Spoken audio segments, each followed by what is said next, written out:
اللہ تعالیٰ نے ہم تمام مسلمانوں کو جہاں بڑی انعامات اور نعمتیں عطا فرمائے ہیں، وہاں ایک چیز ایسی ہے کہ جو بڑی انمول ہے، اور وہ چیز دراصل نسبت ہے جو پیارے نبی صلی اللہ علیہ وآلہ وسلم سے اللہ نے ہمیں عطا فرمائی ہے۔ ہماری پہچان، ہمارا تذکرہ، ہمارا تعارف اس بات پر ہے کہ ہم امت محمدیہ علیہ الصلاۃ وصحبہا سے تعلق رکھتے ہیں۔ یعنی اس دنیا میں جتنے بھی انبیاء آئے اور جن جن انبیاءوں کو اللہ نے امت عطا فرمائی، کوئی امت موسوی کہلایا، کوئی امت عیسوی کہلایا، لیکن اللہ نے ہمیں جو نسبت عطا فرمائی ہے وہ نسبت پیارے نبی صلی اللہ علیہ وسلم کی ذات اطہر ہے، کہ اللہ تعالیٰ نے ہمیں یہ نسبت عطا فرمائی کہ ہم امت محمدیہ کے فرد ہیں۔ ہمارا تعلق، ہماری پہچان اور ہمارا تعارف یہی ہے کہ ہمارا تعلق اللہ کے آخری نبی صلی اللہ علیہ وآلہ وسلم سے ہے، اور یہ نسبت بڑی اہم ہوتی ہے۔ یہ نسبت اللہ کی بڑی عطا ہوتی ہے۔ اللہ کسی کسی کو یہ نسبت عطا کرتا ہے، لیکن اصل یہ چیز ہوتی ہے کہ بندہ اس نسبت کی قدر کر لے، اس کی حفاظت کر لے۔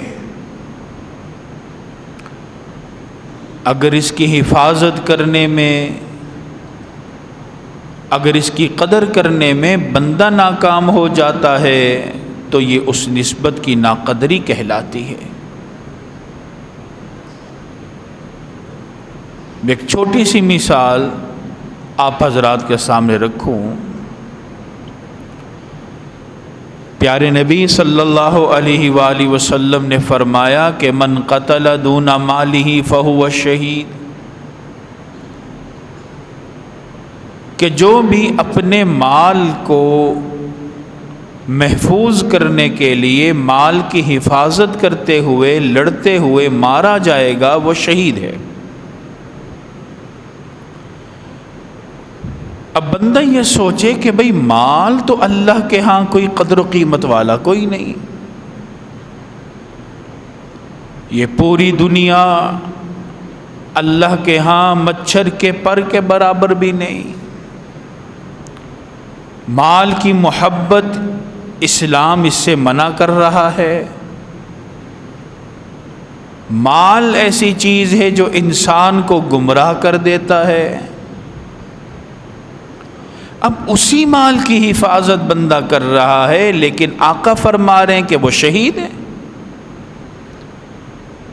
تو علماء نے نکتہ یہ لکھا، فرمایا کہ پیارے آقا علیہ الصلاۃ والسلام نے صرف یہ نہیں فرمایا کہ جو مال کی حفاظت کرے گا وہ شہید ہے، فرمایا نہیں، جو مومن اپنے مال کی حفاظت کرے گا یا مومن کے مال کی حفاظت کرے گا، کیونکہ مال کی نسبت مومن سے، تو جب مال کی نسبت مومن سے آ گئی تو وہ مال بھی عظیم بن گیا، تو سمجھ لیجئے جس ایمان والے کی نسبت اللہ سے ہوگی وہ کتنا عظیم ہو جائے گا۔ تو اس لیے یہ نسبتیں جو ہوتی ہیں، جو اللہ نے ہمیں عطا کر رکھی ہیں، یہ بڑی اہم ہے۔ تو انسان وہی کامیاب ہوتا ہے کہ جو ان نسبتوں کی حفاظت کرتا ہے، اس کی قدر کرتا ہے۔ اللہ نے ہمیں دین کی نسبت عطا کی، اللہ نے اپنے پیارے نبی کی نسبت ہمیں عطا فرمائی، اللہ تعالیٰ نے ہمیں اس قرآن کی نسبت عطا فرمائی، اتنی نسبتیں اللہ نے ہمیں دے دی۔ اور یہی وہ نسبتیں ہیں کہ جب انسان اس دنیا سے جائے گا، یہی قرآن، یہی اعمال، یہی کام انسان کے لیے باعث نور بن جائیں گے۔ وہ پھر وہاں دیکھے گا۔ ابھی تو نہیں پتہ لگ رہا، ابھی تو ہمیں محسوس نہیں ہو رہا، سمجھ نہیں آ رہا۔ یہ کل روز محشر میں معلوم ہوگا کہ بھائی کون اپنے ساتھ اس نسبت کی قدر کرنے والا تھا اور یہ نسبت لے کر آیا۔ جس طرح ایک صحابی نے پیارے نبی صلی اللہ علیہ وسلم سے سوال کیا کہ اے اللہ کے رسول، قیامت کے روز تو بہت زیادہ لوگ ہوں گے، تو آپ اپنی امت کو کس طرح پہچانیں گے کہ یہ آپ کی امتی ہے؟ آقا نے فرمایا کہ جو میرے امتی ہوں گے نا، ان کے اعضائے وضو چمک رہے ہوں گے، اس چمک کی وجہ سے میں پہچانوں گا یہ میرے امتی ہیں۔ تو اعمال کی نسبت وہاں پتہ لگے گی۔ یہ کام جو ہم دنیا میں کر دیتے ہیں نا، نیکی کا کام جس کو کہتے ہیں، ہمیں تو نہیں معلوم ہوتا بھائی ہم نے نیکی کی اس کا اجر کیا ملے گا، نظر تو نہیں آ رہا۔ قیامت کے دن پتہ لگے گا واقعتاً وہ جو نیکی وہاں ہم نے کی تھی اس کا اجر کتنا بڑا ہے۔ تو لہٰذا ہم اپنی زندگی میں اس چیز کو شامل کریں، بھائی کوئی بھی کام کرنا ہوگا وہ پیارے نبی صلی اللہ علیہ وسلم کے طریقے پہ کر لیں، ان کی نسبت پر کر لیں، اللہ اس کام میں برکت عطا فرما دے گا۔ اگر ہم نسبت سے ہٹ گئے اور ہم اپنے طور پر بات کرنا شروع کر دیں گے تو پھر ختم۔ دیکھیے اس دین اسلام میں نا بے شمار اعمال ہیں، نماز بھی ہے، حج بھی ہے، زکوٰۃ بھی، بے شمار اعمال۔ کسی عمل کی قبولیت پر ہمیں مکمل یقین نہیں آئے کہ بھئی واقعتاً وہ عمل قبول ہوگا بھی کہ نہیں، کنفرمیشن نہیں ہے۔ ہم نے نماز پڑھی، یہ بھی ہو سکتا ہے کہ اللہ قبول نہ کرے۔ ایک صاحب نے لاکھوں روپے دے کے حج کر لیا، بھئی یہ بھی ہو سکتا ہے قبول نہ اللہ کرے۔ تو ہمیں کوئی کنفرمیشن نہیں۔ البتہ دو اعمال ایسے ہیں کہ جن کے بارے میں علماء فرماتے ہیں دو کام ایسے ہیں اگر آپ کر لیں گے حتمی طور پر 100% اللہ کے ہاں وہ قبول ہے۔ یہ ہو ہی نہیں سکتا اللہ قبول نہ کرے۔ اس میں پہلا عمل کیا ہے؟ فرمایا آپ قرآن کی تلاوت کریں۔ یہ قرآن کی تلاوت ایسی عبادت ہے کہ جو ہی آپ نے پڑھا الحمدللہ رب العالمین، ایک ایک حرف کے بدلے آپ کو 10 نیکیاں فوراً الاٹ ہو گئی۔ یہ ہو ہی نہیں سکتا کہ اللہ اس کو قبول نہ فرمائے۔ اور دوسری چیز ہے پیارے نبی صلی اللہ علیہ وآلہ وسلم پر درود بھیجنا۔ اللہم صلی علی محمد وعلی آل محمد۔ آپ نے درود شریف پڑھا فوراً اللہ قبول کر لے گا۔ آقا علیہ الصلوۃ والسلام نے کیا فرمایا؟ من صلی علی واحدہ صلی اللہ علیہ عشرہ، جو مجھ پر ایک بار درود بھیجے گا اللہ اس پر 10 مرتبہ رحمتیں برسا دے گا۔ اب درود فوراً قبول ہو گیا، کیا وجہ ہے؟ علماء نے دیکھیں نسبت کیا چیز ہوتی ہے۔ علماء نے نقطہ لکھا، فرمایا کہ جتنی بھی عبادات ہم کرتے ہیں نا تو ہم کیا کہتے ہیں کہ میں نیت کرتا ہوں۔ آپ نماز پڑھتے ہیں کہتے ہیں میں نیت کرتا ہوں، جنازہ پڑھیں میں نیت کرتا ہوں، حج کریں میں نیت کرتا ہوں، روزہ رکھیں میں نیت، وہاں میں ہے، ہم ہیں، ہماری ذات ہے۔ لیکن جب بندہ درود پڑھتا ہے وہ کیا کہتا ہے؟ اللہم صلی علی محمد، اے اللہ تو اپنا انعام اور رحمت برسا۔ وہاں ہم نہیں ہیں، وہاں میں نہیں ہوں۔ ایسا نہیں کہا کہ بھئی میں نیت کرتا ہوں کہ اللہ رحمت برسا، نہیں، جہاں ہم نہیں ہیں وہاں اللہ ہے، اور اللہ اپنے محبوب پر رحمتیں تو برساتا ہی ہے۔ تو ہم نے درود میں نسبت اللہ کی طرف کر دی، اللہم صلی علی محمد، تو وہاں نسبت کی وجہ سے وہ عدم قبولیت کی طرف جا ہی نہیں سکتا، وہ لازماً قبول ہوگا۔ تو اسی طرح میں عرض یہ کر رہا ہوں کہ ہم اپنے اعمال کو سمجھیں، دیکھیں بھئی ہماری نسبتیں خالص ہیں بھی کہ نہیں۔ میں اگر نماز پڑھ رہا ہوں، میں توحید کا عقیدہ رکھ رہا ہوں، میں کوئی بھی کام کر رہا ہوں، بھائی میری نسبت خالص ہونی چاہیے، محض اللہ اس کے رسول کی خاطر میں کام کر رہا ہوں۔ اگر نسبت میں رد و بدل ہو گیا اعمال میرا تباہ ہو گیا، میرا کام میرے کسی پلے نہیں ہے۔ تو دین اسلام نے اصل میں یہ ہمیں یہ سمجھایا ہے، اس لیے اللہ نے فرمایا وَمَا يَسْتَوِي الْأَعْمَى وَالْبَصِيرُ وَلَا الظُّلُمَاتُ وَلَا النُّورُ، فرمایا کہ اندھا، نابینا اور بینا کبھی برابر نہیں ہو سکتے۔ وَلَا الظُّلُمَاتُ وَلَا النُّورُ، اندھیرا اور روشنی کبھی برابر نہیں ہو سکتے۔ وَلَا الظِّلُّ وَلَا الْحَرُورُ، دھوپ اور سایہ کبھی برابر نہیں ہو سکتے۔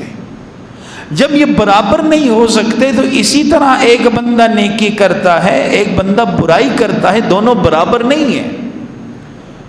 اور نیکی اور برائی میں فرق کیا ہے کہ نیکی ہر وہ کام ہے کہ جس کی نسبت پیارے نبی صلی اللہ علیہ وسلم کے ساتھ خالصتاً ہے۔ ہم نے عمل کیا، ہم نے نماز پڑھی، اگر میں نماز کی اسی طرح پڑھوں گا جو پیارے آقا علیہ الصلوۃ والسلام نے پڑھی، میں نے فرائض وہی ادا کیے، واجبات وہی ادا کیے، شرائط وہی رکھی، میری نماز ہوگی۔ اور اگر میں اپنے طور پر نماز پڑھنا شروع کر دوں گا، جو میں کہوں بھائی بس ذکر کر لیا تو نماز ہو گئی، بھائی یہ نماز نہیں ہوئی۔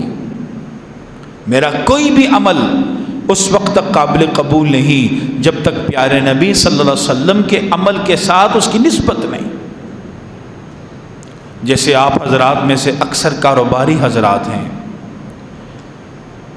آپ کوئی بھی چیز مارکیٹ سے لیتے ہیں تو آپ سب سے پہلے اس کے برانڈ کو دیکھتے ہیں۔ اگر برانڈ کی سٹیمپ لگی ہوگی، اس کی مہر لگی ہوگی، اس کا نام مینشن ہوگا، آپ کہیں گے ہاں بھائی یہ ٹھیک ہے۔ اگر اس کے اوپر برانڈ ہی چسپاں نہیں ہوگا تو آپ کہیں گے بھائی یہ پرابلم کر رہا ہے، لگتا ہے یہ غلط ہے۔ تو اسی طرح دین اسلام ہمیں یہ بتا رہا ہے عمل اللہ کے ہاں وہی قبول ہوگا کہ جس پر پیارے نبی صلی اللہ علیہ وسلم کی نسبت کی سٹیمپ لگی ہوگی۔ حج وہی قبول ہوگا، قربانی وہی قبول ہوگی، زکوٰۃ وہی قبول ہوگی جس پر پیارے آقا علیہ الصلوۃ والسلام کی نسبت کی سٹیمپ ہوگی۔ اگر وہ سٹیمپ نہیں ہے، اگر وہ برانڈڈ نہیں عمل، وہ عمل اللہ کے ہاں قابل قبول نہیں۔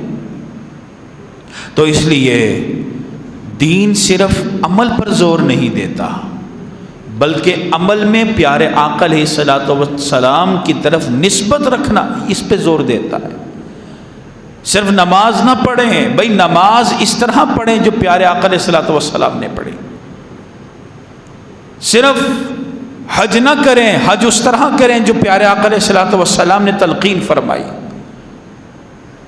صرف روزہ نہ رکھیں بھائی، روزہ ان قواعد کے ساتھ رکھیں جو قواعد پیارے آقا علیہ الصلوۃ والسلام نے ہمیں دیے ہیں۔ تو جب ہم پیارے آقا علیہ الصلوۃ والسلام کی نسبت کو اپنے اعمال میں داخل کر دیں گے تو ہمارا عمل اعلیٰ بن گیا۔ پیارے نبی صلی اللہ علیہ وسلم کی ایک حدیث ملتی ہے، آقا علیہ الصلوۃ والسلام نے فرمایا کہ قیامت کا روز جب ہوگا نا تو دنیا کے اندر جتنی بھی مساجد ہیں اللہ تعالیٰ ان تمام مساجد کو بیت اللہ میں مرج کر دے گا اور پھر اللہ اس جگہ کو جنت میں داخل کر دے گا۔ اب علماء نے نکتہ لکھا کہ مسجد کی جو جگہ ہوتی ہے نا یہ دراصل جنت کا حصہ ہے۔ اب مثلا آپ اسی مسجد کی مثال لے لیں، اس مسجد کو بنے ہوئے 100 سال سے بھی زائد ہو چکا۔ اب سوچیں کہ 100 سال 150 سال پہلے اس جگہ پر لوگ جوتوں سمیت چلا کرتے تھے، کیا پتہ یہاں جانور چرا کرتے ہوں، لیکن آج یہاں مسجد بن چکی، اللہ کا ذکر ہو گیا، اب اس جگہ کی نسبت مسجد سے ہو گئی، گویا کہ یہ بھی جنت کا حصہ بن گیا۔